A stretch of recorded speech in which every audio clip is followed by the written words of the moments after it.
നമ്മൾ ചില വിശ്വാസങ്ങളുണ്ട്.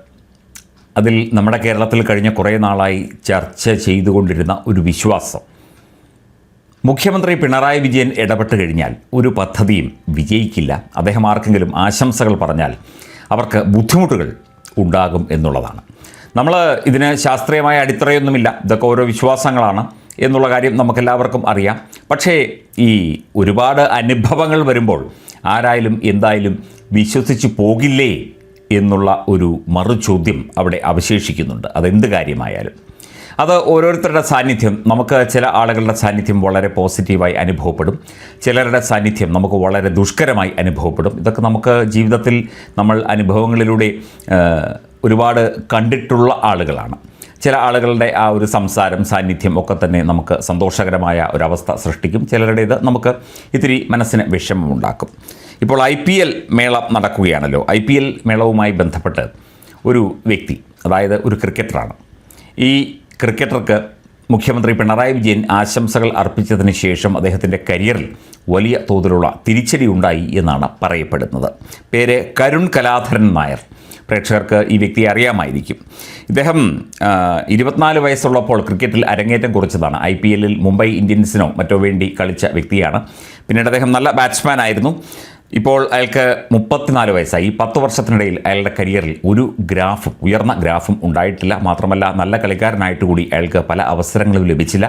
ലഭിച്ച അവസരങ്ങളിലൊന്നും കരുൺ കലാധരൻ നായർക്ക്, മലയാളിയാണ്, തിളങ്ങാൻ സാധിച്ചില്ല എന്ന ഒരു വിലയിരുത്തൽ സമൂഹ മാധ്യമങ്ങളിലൂടെയൊക്കെ നടക്കുന്നുണ്ട്.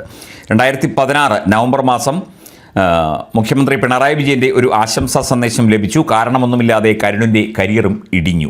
ഇത് കള്ളുഷാപ്പിൽ ഇരുന്ന ഉച്ചത്തിൽ പറയുന്നവരും മേടയിൽ ഇരുന്ന താളത്തിൽ പറയുന്നവരും മാത്രമല്ല, BCCIയുടെ കുശിനിപ്പുരയിൽ അടക്കം പറയുന്നവർ ഉണ്ട് എന്നാണ് കരക്കമ്പി. മെയ് 4 എന്ന ദിവസം നമ്മളെപ്പോലെയുള്ള സാധാരണക്കാർക്ക് മാത്രമല്ല ഒരുപാട് സെലിബ്രിറ്റികളും കാത്തിരിക്കുന്ന ദിവസമാണ്. വീണ്ടും ഒരു മാൻഡ്രേക്ക് യുഗം പഴയതുപോലെ ഇനിയും വന്നാൽ ഓർമ്മിപ്പിക്കല്ലേ, വേണ്ടാത്തതുകൊണ്ടാണ് എന്ന് പറഞ്ഞ് ഈ കരുണിൻ്റെ ചിത്രം സഹിതമാണ് ഈ സമൂഹ മാധ്യമ പോസ്റ്റ് വന്നിരിക്കുന്നത്. ഇതുപോലെ നിരവധി പോസ്റ്റുകൾ ഉണ്ട്.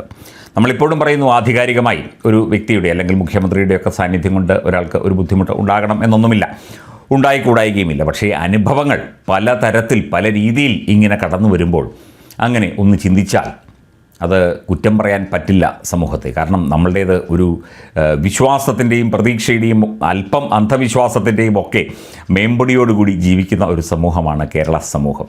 അപ്പോൾ കേരള സമൂഹം ഇത്തരത്തിലുള്ള ചർച്ചകളും ഇത്തരത്തിലുള്ള ആരോപണങ്ങളും ഉന്നയിക്കുന്നത് ഇപ്പോൾ സാധാരണമായിരിക്കുകയാണ്. നമ്മളതിനെ ഒപ്പം നിൽക്കുന്നില്ല ഒരിക്കലും. കാരണം ഒരു മാധ്യമം എന്നുള്ള നിലയ്ക്ക് നമുക്കതിനെ ഒപ്പം നിൽക്കാൻ സാധിക്കില്ല. മാൻഡ്രേക്കാണോ ജൂനിയർ മാൻഡ്രേക്കാണോ എന്നൊന്നും നമ്മൾ പറയുന്നില്ല. പക്ഷേ അനുഭവങ്ങൾ ഇത്തരത്തിലുള്ള ചില പാഠങ്ങൾ കൂടുതൽ പഠിപ്പിച്ചു തരുന്നു, കൂടുതൽ ഈ കാര്യങ്ങളിൽ ചില ഉറപ്പിക്കലുകൾ നടത്തുന്നു. അത് ദൗർഭാഗ്യകരമാണ്, ഖേദകരമാണ് എന്നുകൂടി ഈ ഒരു അവസരത്തിൽ പറഞ്ഞു വയ്ക്കട്ടെ.